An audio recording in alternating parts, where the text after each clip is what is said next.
How to enable language translation option on Facebook post. So hello guys, welcome back to my YouTube channel. In this video I'll be showing you how you can easily change or enable. So in this video I'll be showing you how you can easily enable language translation option on Facebook post. So first thing what you can do is simply click on this profile icon over here.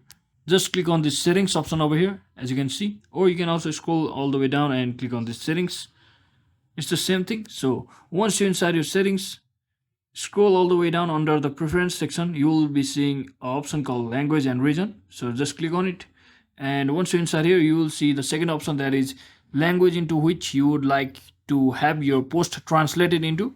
So simply click on it and just make sure you have selected it to any of the language of your choice into which you want your post to be converted into. So if it's been selected in other language just like this, make sure it's selected to your preferred language and just click on the save button over here, and that should do it. So that is exactly how you can easily enable language translation option on Facebook post. So hope this video was helpful guys. If it was, don't forget to like and subscribe to the channel. See you on the next one.